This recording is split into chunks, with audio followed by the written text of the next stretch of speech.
তুলে রাখতে পারবো না বন্ধুরা।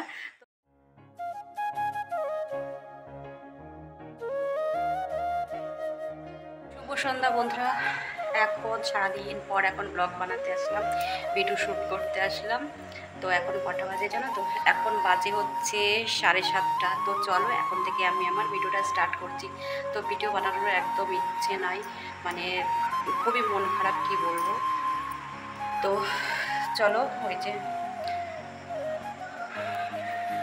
চলো এখন যাবো রান্নাঘরে রান্না করতে, আর নিচে যাব লাইট জ্বালতে। বন্ধুরা চলো নিচে লাইট জ্বেলে চলে আসলাম। এবার যাবো রান্নাঘরে। রান্নাঘরে কত কিছু গুছিয়েছি দেখবা, অনেক কিছু গুছিয়েছি। এখন রান্না করতে যাব। ওই দেখো কী কী রান্না করবো তোমাদের সাথে সবটাই শেয়ার করবো। চলো আজকে রান্নাঘরে 3 ঘন্টার সময় তো লাগবেই, 3 ঘন্টা মিনিমাম সময় লাগবে। তো তোমরা মানে অনেকদিন ভিডিও শ্যুট করে নিয়ে ভুলে যাচ্ছি কথা বলতে, মানে আমি কত কিছু রান্না করবো। 3 ঘন্টা তো লাগবে, তোমরা দেখবা। এখন আমি বলবো না আমি কী কী রান্না করবো। চলো তো চলো রান্নাঘরে ফাইনালি চলে এসেছি। আর দেখবা দোকানদার এত বদনা, আমরা হচ্ছে মানে লোকাল লোক, আমাদের সঙ্গে এমন কেমন করে, কেন করে, মানে এমন কেন করে কি জানি। সন্ধ্যাবেলায় টিফিন খাওয়ার জন্য পাউরুটি আনতে বলেছি, তো দেখো পাউরুটি এনেছে একটা, দেখাচ্ছি তোমাদের। এই দেখো নষ্ট, এই দেখো দেখেছো, এই দেখো নষ্ট। এমন কেন করে কি জানি। আমরা লোকাল লোক, বাইরের লোক তো না যে নিলাম ব্যাগে করে নিয়ে চলে গেলাম অনেক দূরে, তো ফেরত দেবো না, কিন্তু দোকানিকে দেখাবো যে এটা কেন করো লোকের সাথে এমন করে। এমন করা তো ঠিক নয়। কিছুদিন আগে মিষ্টি দিয়েছিল আমাদের বাজারে সব থেকে ভালো দোকান, তো মিষ্টিটা টক, তো সে কিছু বলেনি। পরের দিন আবার মিষ্টি আনে, দেখো তো তোমরা ভিডিওতে আমার, যে আমাদের প্রত্যেক দিন মিষ্টি আনে, প্রত্যেক দিন মিষ্টি আনে। তো কদিন ধরে ভিডিও বানাচ্ছি না, শ্যুট করছি না, তার জন্য তোমরা দেখতে পারছো না। তো সেই মিষ্টিটা টক ছিল, পরের দিন মিষ্টি আনতে গিয়ে বলেছে, তো তারপরে আবার ওরা আবার দিয়েছে মিষ্টি। আমি আবার বললাম যে কেন ফ্রি নিলে কিসের জন্য, কিছু পয়সা দিয়ে আসতে, তো পরের দিন গিয়ে আবার পয়সা দিয়ে দিয়েছে। লোকাল লোক, আমার কথা হচ্ছে লোকাল লোক, জানাশোনার লোক, চেনা জানার লোক, তাদের সাথে কেন এমন করে ভাই বুঝতে পারি না। এরকম আরও একবার আমার সাথে করেছিল। আমি বেড়াতে গেছিলাম কলকাতায়, আর কলকাতার মানুষের এদিকারের মিষ্টি খেতে ভীষণ ভালোবাসে। প্রায় 3 বছর হয়ে গেল। আমি তখন মানে 350 টাকার মিষ্টি নিয়েছিলাম, দুটো বাড়ি গেছিলাম, দুটো বাড়ির জন্য 350 টাকার মিষ্টি নিয়েছিলাম। তো সেই মিষ্টিগুলো আমার যেতে যেতেই নষ্ট হয়ে গেছিলো। শীতের সময় গেছিলাম, নষ্ট তো হওয়ার কথা না, তাই না? আর আমি তখন বলেই দিয়েছিলাম যে আমাকে মাটির হাঁড়িতে দাও, আমি তো অনেক দূর যাবো, মাটির হাঁড়িতে দাও। তো মাটির হাঁড়িতেই আমাকে দিয়েছিল। তো যাই হোক না কেন, চলো এখন আমি রান্না করি। বেশি কথা বলে ফেললাম। আর দুপুরবেলায় কী রান্না করেছিলাম, সকালে কী রান্না করেছিলাম তোদের দেখাবো। ওই দেখো ঢাকা রয়েছে, ঠিক আছে? তো চলো এখনকার মতন টাটা, রান্না করার সময় দেখা হচ্ছে আবার। তো বন্ধুরা দেখো তোমাদের পাউরুটি দুটো দেখিয়ে দিলাম কেমন হয়ে গেছে, দেখেছো? কালো কালো হলুদ হলুদ স্পট পড়ে গেছে। চলো এটা দিয়ে কী হবে বলো তো? এটা দিয়ে হবে তালের বড়া। আর এখানে কি রয়েছে বলো তো? দাঁড়াও, এখানে এইটা দিয়ে কী হবে এখন বলবো না, পরে বলবো। আর এটার মধ্যেও কিছু রয়েছে। আজকে দেখো না আমি কত কিছু রান্না করছি। চলো, আর এদিকে কড়াই বসিয়ে দিয়েছি, কড়াই তেল ছিল, বেগুনি ভাজা তেল, পেঁয়াজি ভাজা তেল, সেই তেলটাকে আমি ঢেলে রেখে ধুয়ে আবার কড়াটা বসিয়ে দিয়েছি। তো চলো আমি এবার রান্নাটা করি। 8টা বেজে গেছে। ওই দেখো কড়াইতে দিয়েছি, একবার হয়ে গেছে, এই যে রেখেছি, আর এই যার একবার দিয়েছি, এখনো অনেকবার হবে। এই যে একটি গরমটাই হাত দিতাম, এই যা অনেকবার হবে। তারপরে আবার তো আরও কিছু রয়েছে, ওগুলো ভাজতে হবে।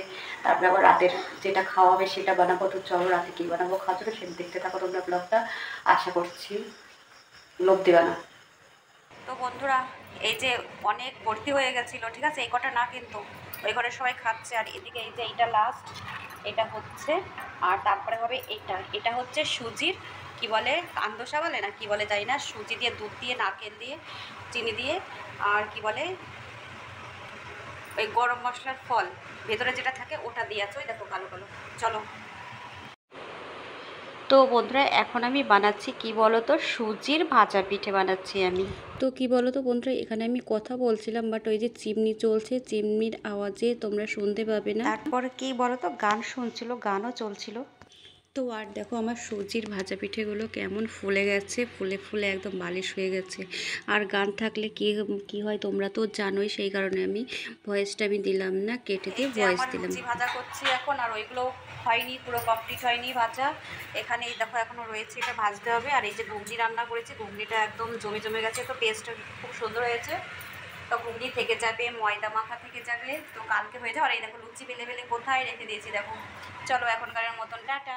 তো বন্ধুরা, আজকের দিনটা তো রাখি বাঁধার দিন, তো তোমরা সবাই জানো, তাই সেই কারণে আরও একটা কারণে মন খারাপ। আর রাখি পরাতে পারছি না কাউকে, আমার কেউ নেই তেমন, তার জন্য আমার ভীষণ মন খারাপ। আর এখানে দেখো ভাজা পিঠে হয়ে গেছে, আর বাসনপত্র সব কিছু ধুয়ে মুছে পরিষ্কার পরিচ্ছন্ন করে নিয়েছি। এরপরে আমরা খাওয়া দাওয়া করব, তারপরে চলো আবার খাওয়া দাওয়া হয়ে গেছে। এখন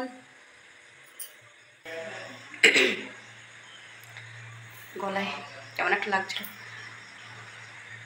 তো বন্ধুরা, খাওয়া দাওয়া হয়ে গেছে, ধোয়া মজা হয়ে গেছে। ওই দেখো সব কিছু পরিষ্কার পরিচ্ছন্ন, বাসন টাসন ধুয়ে নিয়েছি, সব কিছু তোমাদের দেখিয়ে দিলাম। আর এখন গাটা তো ভীষণ গরম লাগছে, এত হুটোপাটা করে রান্না করলাম না, সে মানে ভীষণ, মানে একটুও হাতে নিয়ে হাত লেগে যাচ্ছে, এই এক হাত দিয়ে এত সময় ধরে রান্না করেছি না, এই ডান হাত দিয়ে হাত লেগে আসছে। তো সামনে দিয়ে যাচ্ছে তাই হাসলাম। তো চলো, বাদ দিয়ে ফোনটা ধরেছি, ভীষণ হাত লেগে যাচ্ছে। দেখলে তো কত কিচ্ছু বানালাম আমি আজকে রাতের বেলায়।